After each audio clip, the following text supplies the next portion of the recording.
vale, ela está disponível para quem ingressou no serviço público, já objetivo, quem ingressou no serviço público, até a publicação da emenda 20. Ele tem uma regra da emenda agora que mas ela apenas pode ser utilizada para quem ingressou no serviço público até a publicação da emenda 20, né, de 98. O mesmo vale para a regra do artigo 3º da emenda 47. É uma regra da emenda 47, mas só pode fazer uso dela quem ingressou até a publicação da emenda 20. Já a regra do artigo 3º da emenda 41 pode ser utilizada por quem ingressou até a publicação da emenda 41. O que traz, então, de novo, essa regra do artigo 2º da emenda 41? São os mesmos requisitos da regra de transição da emenda 20, né? E a gente fala 53 anos de idade, 48 mulheres. Porém, a regra não assegura mais a integralidade. Certo? O cálculo do benefício é feito pela média das remunerações de contribuição, de julho de 94 até o momento da aposentadoria. Da mesma forma que se calcula a média pela regra geral. Então, essa é uma diferença em relação à regra de transição da emenda 20. E, além de ser média, existe um redutor que é aplicado sobre essa média, que é a função da idade do servidor. Quanto mais distante da idade da regra geral estiver o servidor, maior redução do seu benefício. Tá? Então, por exemplo, para quem implementou o requisito dessa regra a partir de janeiro de 2006, há uma redução de 5% no valor da aposentadoria por cada ano de idade que esteja antecipando em relação à regra geral. Então, exemplo, essa regra não existe para o servidor de idade mínima de 53 anos.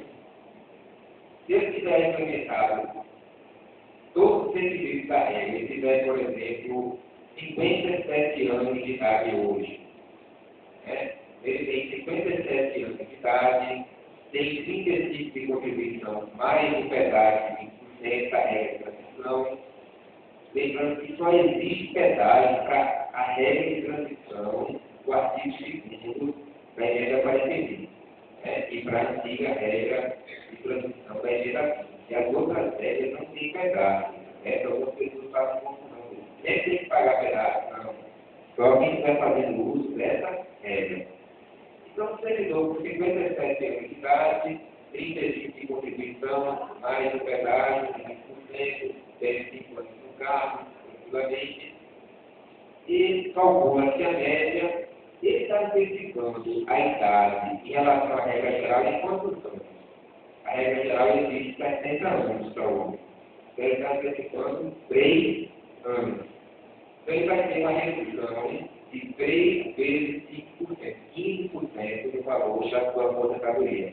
Ele vai se aposentar com 85% da média das remunerações de contribuição. Por essa regra de transição. Se ele estiver se aposentando pela regra geral, não tem redutor em função da idade. Por quê? Porque ele preencheu já a idade mínima de 60 anos para o homem e 55 para a mulher. Essa regra de transição também traz a previsão de abono de permanência. Então, apesar de não ser uma regra boa, geralmente não faz uso dessa regra aquele servidor que está ansioso para se aposentar e quer sair de qualquer forma, que é uma regra desvantajosa para o servidor, porém ela prevê o abono de permanência. Ele pode solicitar o abono de permanência, se preencher os seus requisitos, continuar em atividade e depois se aposentar por outra regra que seja mais vantajosa. Já a regra de transição do artigo 3º, aquela da fórmula 85, mulher 95, homem, não traz previsão de abono de permanência. E a lógica daquela regra é justamente beneficiar aqueles servidores que, quando da publicação da emenda 20, eles já tinham muito tempo de contribuição e pouca idade. Então, para cada ano de contribuição que exceder ao mínimo exigido, 35 homens, 30 mulheres, ele pode reduzir em um ano a idade, de tal forma que a soma do tempo de contribuição com a idade terá que dar pelo menos 85 no caso da mulher, ou 95 no caso do homem. Observar o tempo de contribuição mínimo, 35 homens e 30 para a mulher. Como meus colegas, eram esses os breves comentários que eu queria fazer, né? E o combinado foi que a gente deixasse um tempo razoável para que vocês pudessem fazer as perguntas. Então, estamos aqui à disposição, né, para as perguntas que vocês têm. Obrigado, sou Maurício Benedito, diretor de Previdência do FUNAP. Agora, pessoal, muitas dúvidas, né? A linguagem do pessoal, claro, é técnica e a gente vai tirar as dúvidas aqui agora. Então, fica aqui o doutor Dato para tirar as dúvidas, doutor Maurício e a doutora Ana Cristina, que é da unidade de processamento da FUNAP. Para facilitar, tem um microfone aqui no meio, porque aí a audição da pergunta fica melhor para todo mundo. Vamos lá? Diga aí, como é o seu nome? De onde é ele? Ela é necessidade. Fique de pé. Fique de pé. Usa o microfone, fica melhor. Ó, se você está falando alto, mas ainda não está bem, então usa o microfone mesmo. Vai lá.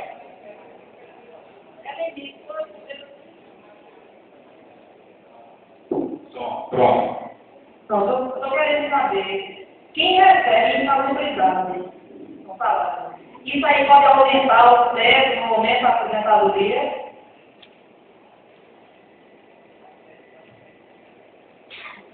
Esse é um ponto sempre delicado.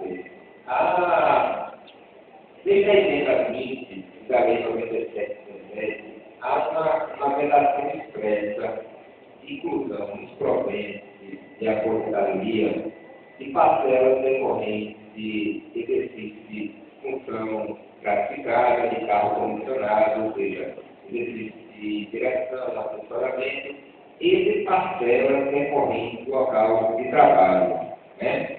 E aí, nesse contexto de parcelas decorrentes do local de trabalho, nós temos essas parcelas de caráter temporário, né? Adicional de insalubridade, adicional de periculosidade, gratificação de localização lá de difícil acesso do professor, ou seja, são parcelas retiráveis. O servidor recebe enquanto está sujeito a uma atividade que prejudique a sua saúde, uma atividade de risco, um trabalho em um local de difícil acesso. A partir do momento que ele sai dessa situação, essa parcela é retirada.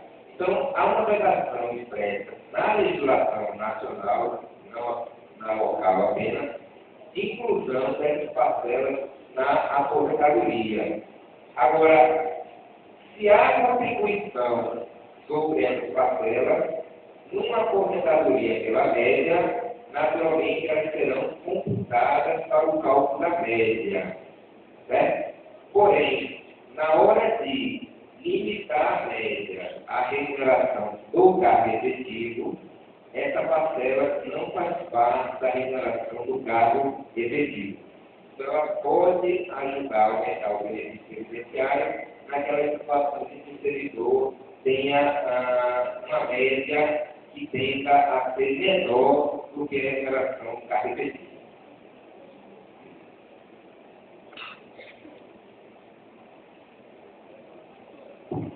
Próxima pergunta.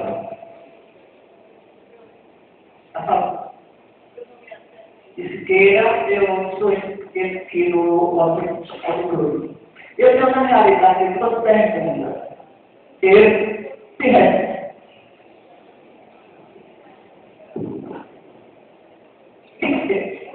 uma técnica, pronto. Obrigado. Duas perguntas. Primeiro, quando se fala que não poderá haver acúmulo de aposentadoria, eu explico rapidamente. Patronagem na universidade, no UOC, e contribuo por ter em outros empregos particulares. Tenho a minha. Vamos ver agora. Eu trabalhei em empresas particulares, na universidade particular. Então, tinha a minha contribuição para o INSS. Depois de sair, eu permaneci pagando esse INSS. E a minha primeira pergunta é o seguinte: não vou poder acumular duas aposentadorias? A segunda pergunta é: essas pessoas, não é o meu caso, que tem